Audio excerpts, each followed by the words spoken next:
All right, get ready to explore some fascinating territory today. Yeah, should be a really interesting one. We're taking a deep dive into two worlds that you might think are totally opposite, but we're going to see how intertwined they actually are.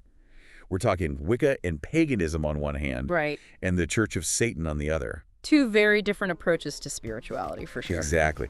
And what's really cool is we've got writings from the founder of the Church of Satan himself, Anton LaVey, to help us really unpack these belief systems and how they celebrate. It's really incredible to look at how these traditions, in their own way, kind of push back against the norms of conventional religion. Right. They both challenge those traditional ideas. Yeah, we're going to see how Wicca and paganism find their rhythm in the natural world, and the Church of Satan really focuses intensely on the individual and on potential.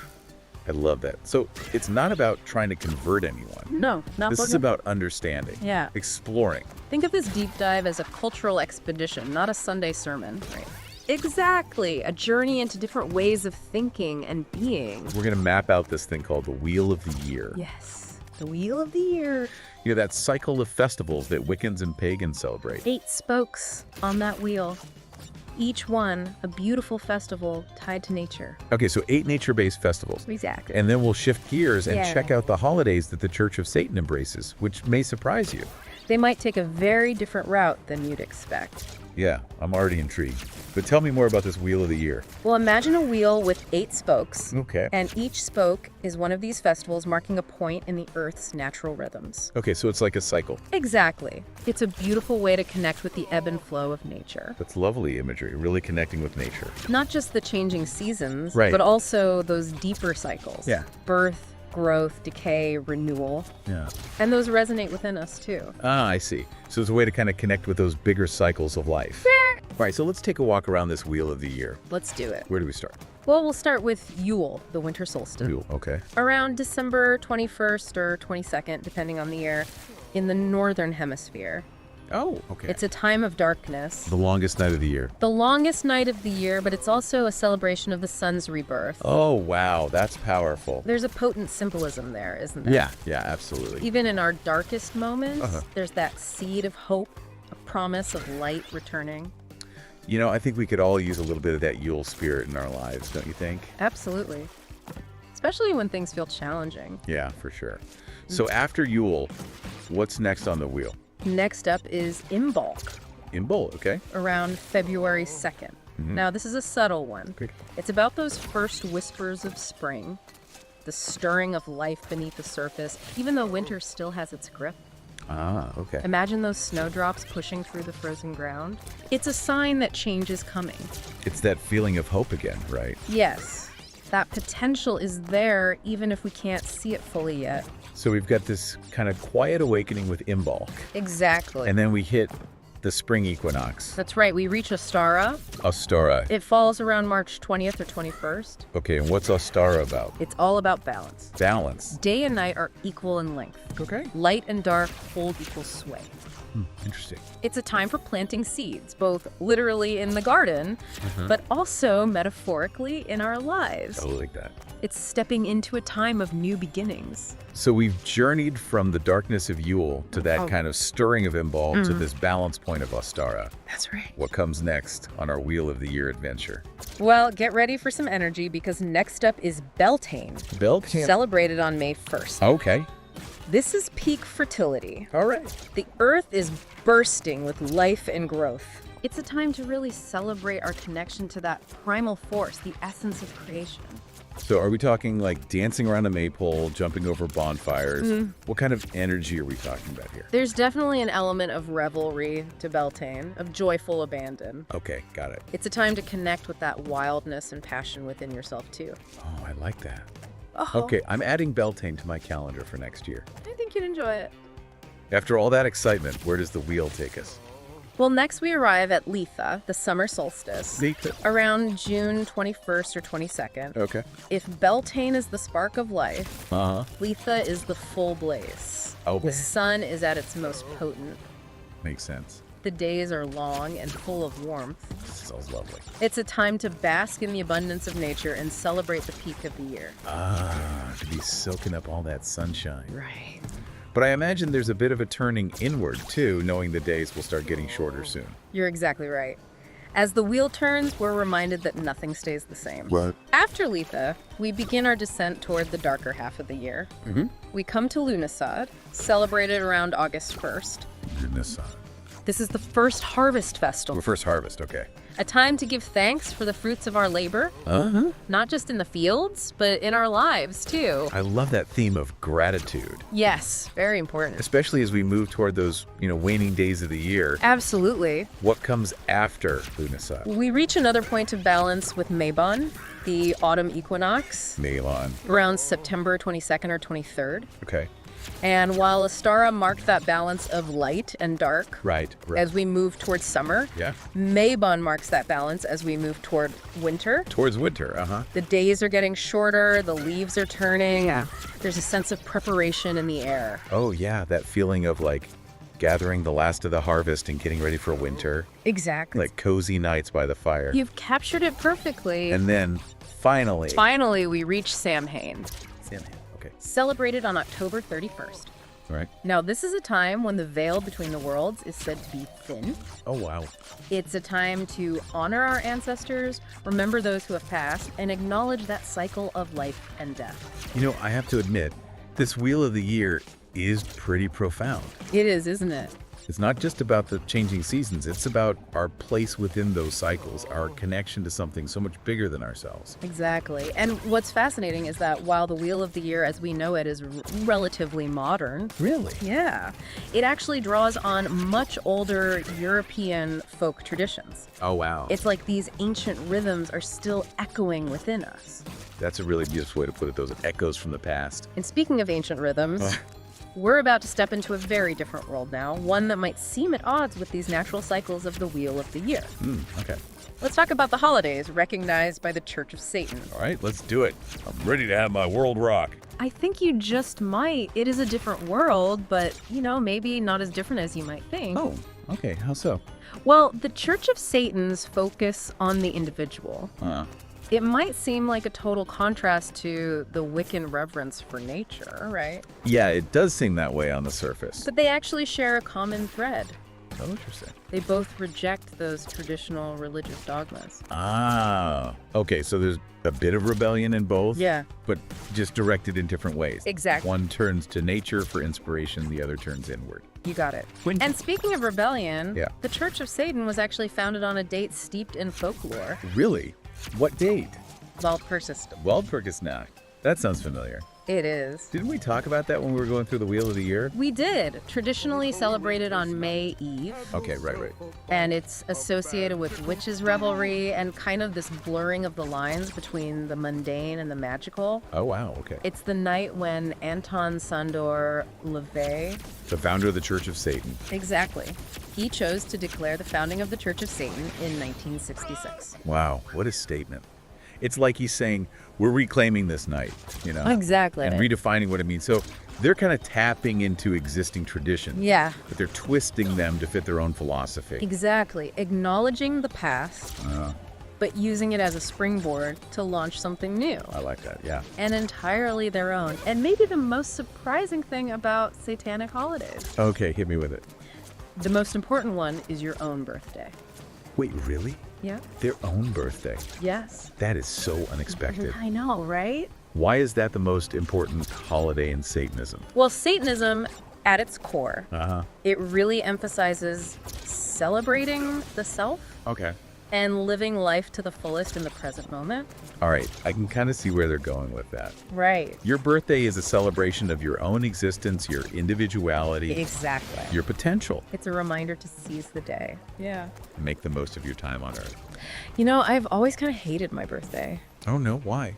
It just feels like, another year gone by. Another step closer to, well, the end. I understand that perspective.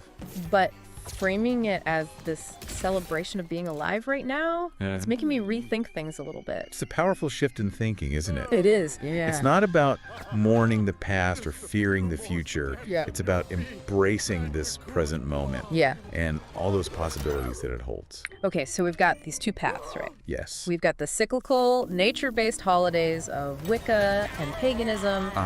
And then those self-focused celebrations of the Church of Satan, Yeah. they seem very different, but I feel like there's got to be a deeper connection here. You're so right. Like, what is it? Well, they both, in Yeah. their own way, Ah. challenge us to define our own values Okay. and live in accordance with them. Whether that's through connecting with nature, like the Wiccans and pagans do, Oh. or embracing your individual power, like the Church of Satan emphasizes. Yeah. It's about taking ownership of your own spiritual journey. So, while the expressions are different, the message is about personal empowerment, Exactly. finding meaning outside of traditional structures. You got it. And that brings us to another point of contrast. Okay. Wiccans and pagans often focus on harnessing the power of nature, Yeah, working with it. working with its energies and cycles to achieve harmony and balance. Okay, and Satanists, how do they approach power? Well, if I'm understanding you correctly, Yeah. you're asking if Satanists are more focused on personal power, right? Yeah, on achieving their desires through willpower and action. Exactly. It's less about surrendering to a higher power Yes. and more about bending the universe to your will, it seems like. You've got it. It's about recognizing your own potential Uh-huh. and taking responsibility for using it Hey, to shape your life and your reality. that's pretty heady stuff. It is, right? But it makes me think about, the potential for misuse. Ah, I see what you're saying. If you believe you have the power to shape your own reality, Yeah. what's to stop you from using that power for, selfish Right. or even harmful purposes? That is a crucial question. Yeah. And it's one that the Church of Satan doesn't shy away from. Okay, good. They emphasize that with great power comes great responsibility. Of course, the Spider-Man quote. Exactly. They advocate for using your power judiciously, Uh-huh. being mindful of the consequences of your actions. Okay. It's about being strategic, not reckless. So it's not about giving in to every whim or desire, No, not at all. but about channeling that energy in a way that's aligned with your values and goals. Precisely. There's a level of self-awareness and discipline involved. Absolutely. And that brings us to another interesting aspect of Satanism, Okay, what's that? their perspective on indulgence. Indulgence. They draw a clear distinction between what they consider natural and unnatural indulgence. Okay, now you've piqued my curiosity. I thought you might be. What do you mean by that? Well, they emphasize being true to yourself. Okay. They argue that it's unnatural to force yourself to indulge in something Right. that doesn't genuinely appeal to you. Okay. So, for example, they wouldn't encourage, orgiastic activities or extramarital affairs Right. for those who don't truly desire them. So it's not about following a rigid set of rules. No. Or indulging in anything and everything just because it's considered satanic. Not at all. It's about understanding your own needs Right. and your desires and finding fulfilling ways to express them. So there's some nuance here. A lot of nuance. They even recognize that for some people, Yeah. asexuality might be the most natural Oh, wow. and fulfilling path. That's a really refreshing perspective. It is, isn't it? It's about self-awareness and honesty, not conforming to some external ideal. Exactly. And it highlights another key difference between these two paths. So, Wiccans and pagans, they often see power as something that flows through all things. Yeah. Something to be respected and worked with in harmony. while Satanists view power as something to be claimed, Yes. cultivated, Cultivated, wielded intentionally. yeah, almost like a tool, Like a tool to be honed. to be honed and used to shape your own destiny. You've put it perfectly. And understanding these two contrasting approaches, Yeah, it really helps us to better grasp the core values of each path. it does, doesn't it?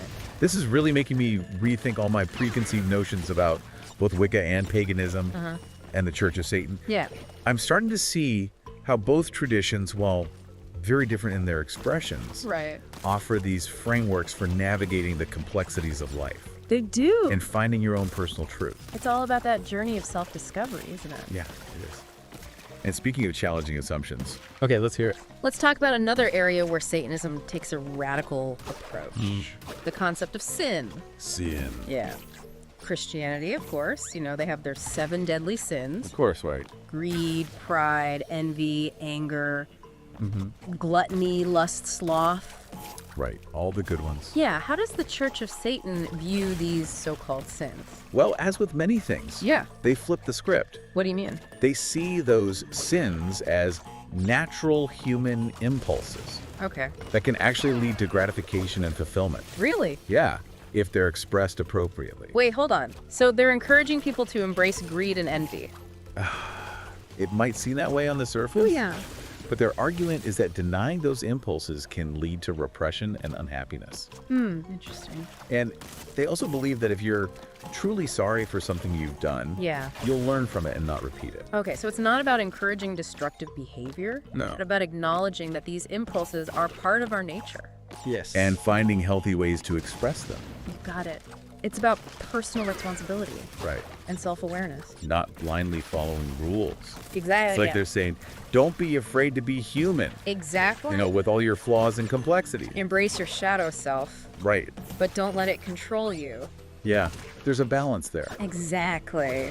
This conversation has been so enlightening. It has, hasn't it? I'm starting to see the Church of Satan less as this group of devil worshippers Right. and more as a philosophy that encourages self-discovery and personal responsibility. I agree with you. It's definitely not what a lot of people expect. Yeah. But that's the beauty of digging deeper, isn't it? It is. We uncover those nuances and complexities that often get overlooked. And speaking of digging deeper, Alrighty, let's go. let's talk about ritual magic. Ah, yes. Both Wicca, paganism, and the Church of Satan incorporate ritual magic into their practices. We do. But again, their approaches are distinct. Oh, yes, very much so. This is where things get really intriguing. This is where it gets really good. So tell me, while both traditions use ritual magic as a tool for change, Yeah. what exactly is the purpose of ritual magic in Wicca and paganism? Well, in Wicca and paganism, ritual magic is often used to connect with nature, to harness its energies for healing, personal growth, or positive change in the world. So it's not about dominating or controlling nature, No. but about tapping into its power and working with it collaboratively. No, exactly. It's about recognizing the interconnectedness of all things Yeah. and understanding that we are a part of that larger web of life. That makes a lot of sense. What about satanic ritual magic? Okay, so satanic ritual magic. Yeah. It's more focused on personal power and achieving one's desires. So it's about using your will and your energy to manifest your goals, Yes. shaping your own reality. You could say that, yes. But it's not about being reckless or irresponsible. Okay. Satanists believe that you should be mindful of the consequences of your actions Right. Makes sense. and use your power wisely. It sounds like there's a lot of emphasis on personal responsibility in Satanism. There is, definitely. Yeah. They believe that you are the master of your own fate Uh-huh. and that you have the power to create the life you want. So in both traditions, magic is a tool for change. Yes, But the focus of that change is different. exactly. One is about working with the universe, the other about shaping it. That's a great way to put it.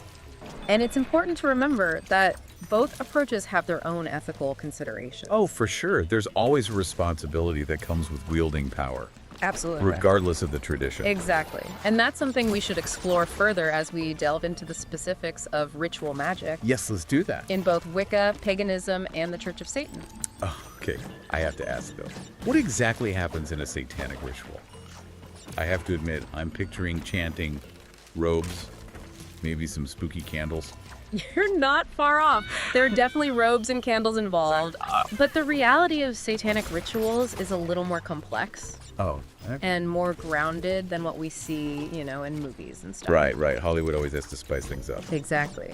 So satanic rituals, Uh-huh. they're really designed to evoke a powerful emotional experience. Okay, so it's about feeling it. Yes. It's less about, complex intellectual exercises Right. and more about tapping into those deep-seated desires Uh-huh. and channeling that energy towards achieving specific goals. So there's a psychological element to it, Exactly. almost like, a form of active self-hypnosis. You got it. Anton LaVey, he drew heavily on psychological principles Makes sense. when developing his rituals. So they're using symbolism and atmosphere Yeah. and ritualistic actions Yeah. to create this transformative experience. Precisely. That's fascinating.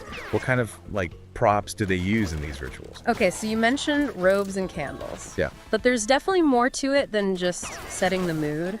Okay, like what? They often incorporate symbolic objects, Okay. like a chalice, Wow. a bell, a sword, A sword, okay? and even a phallus. Wait, a phallus. Okay, now I'm really curious. Right.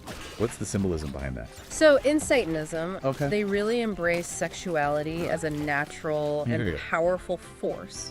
Yeah. The phallus represents fertility, power, the creative life force.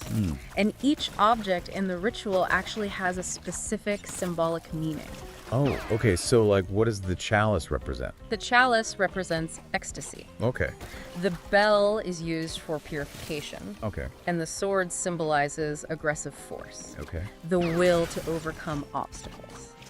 I see. So each object is like a tool Yeah. for channeling a specific type of energy Yes, or intention. exactly. And there's one more element that's often used in satanic rituals. Okay, lay it on me. That might surprise you. What is it? A nude woman. Wow. Okay. This is getting pretty far out from what I imagined. All right. What's the reasoning behind that? Well, they see the nude female form as representing the Earth Mother, Oh, okay. this natural passive receptor for the workings of magic. Interesting. It's about tapping into that primal feminine energy Yeah. that they believe is essential for magical workings. So she's not just like, an object, No, not at all. but an active participant in the ritual, Yes, channeling this energy. exactly. And it's important to note she's not coerced into this role. Oh, okay. She's a willing participant, Right. representing that sensuality and power that are so central to satanic beliefs. All right. So we've got the robes, the candles, the symbolic objects, and the nude woman as the altar. Yeah. What actually happens during the ritual itself? Okay, so the specific actions and words, Yeah. they vary depending on the purpose of the ritual. Right, of course. But there's often a combination of chanting, invocations, and symbolic gestures. Okay. They might call upon Satan as a representation of power and rebellion, but they're not worshiping him as a deity. Right. So it's more about embodying those qualities, Exactly. not bowing down to some supernatural entity. Exactly. And they often use a technique called misdirection in their rituals. Misdirection, like a magician. Exactly, like a magician's sleight of hand. Oh, wow. It's about using distraction and illusion to heighten the emotional impact of the ritual Interesting. and to tap into the power of the subconscious mind. So it's not just about the literal actions, Yeah. but about the psychological effects those actions create. Precisely. It's almost like a form of performance art Yeah. designed to transform the participants from within. That's a great way to put it. And remember, the ultimate goal of these rituals, Uh-huh. it's to achieve a specific outcome. Okay. Whether that's personal empowerment, success in a particular endeavor, or even, in some cases, revenge. Whoa. Revenge. That takes us into some pretty murky territory, ethically speaking. It does. And Satanism doesn't shy away from acknowledging those darker aspects of human nature. Right. But even within their framework, there are limits. Okay. They believe that any magical workings should be directed towards deserving targets. Right. And that you should always be prepared to accept the consequences of your actions. So it's not about causing harm indiscriminately, No. but about using your power with intention Yes. and taking responsibility for the outcome. Exactly. And that brings us to one of the most well-known and often misunderstood rituals associated with Satanism, Okay, which one? the Black Mass. Okay, the Black Mass. This one has definitely captured a lot of imaginations. Yeah, mine included, with, I'll admit, a little bit of apprehension. I understand. What exactly is a Black Mass, and why is it so controversial? Okay, so the Black Mass is essentially a ritualistic inversion or parody of the traditional Christian Mass. Okay. It involves taking symbols and rituals that are considered sacred in Christianity and using them in a way that challenges or mocks their authority. It's like a deliberate act of sacrilege. It can definitely be seen that way, Yeah, I can see why that would upset some people. for sure. But for Satanists, the Black Mass isn't just about being shocking or disrespectful. Okay, there's got to be more to it than that. There is. It has a deeper purpose. What is it? It's about rejecting the guilt and repression they associate with traditional Christianity Okay. and reclaiming their own power and autonomy. So it's about breaking free from the constraints of, traditional morality Yeah. and asserting their own values. Exactly. And it can also be a way of confronting the hypocrisy Uh-huh. they perceive in organized religion. Right, that disconnect between what's preached and what's practiced. Exactly. It's about calling out that discrepancy. I'm starting to see the Black Mass less as an act of evil Okay. and more as a powerful form of protest, Yes. a way of pushing back against oppressive systems of belief. That's a valid interpretation. Yeah. It's about reclaiming your agency Uh-huh. and defining your own moral compass. However, it's important to note, the Church of Satan does not endorse harming others during these rituals. Okay, so no sacrificing goats or anything like that? No, nothing like that. Good to know. In fact, they only recommend performing a black mass in 2 specific circumstances. All right, I'm all ears. What are those circumstances? The first is as a form of psychological liberation, Okay. a way of breaking free from that psychological hold that traditional religion might have on someone. Right, so it's like a way of purging those feelings of guilt and shame Yes, and kind of embracing a new way of thinking. exactly, like a cathartic release. Yeah, shedding those old beliefs. And embracing a new identity. Okay, that makes sense. What's the second circumstance?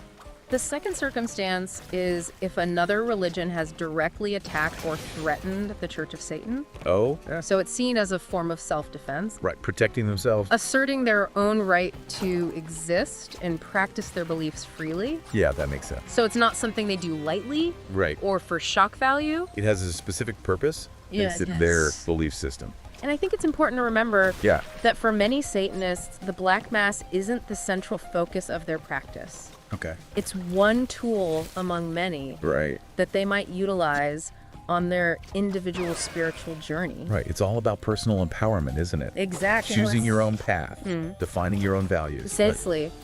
And that's what makes this whole exploration of Wicca, paganism, and the Church of Satan so fascinating. It really is.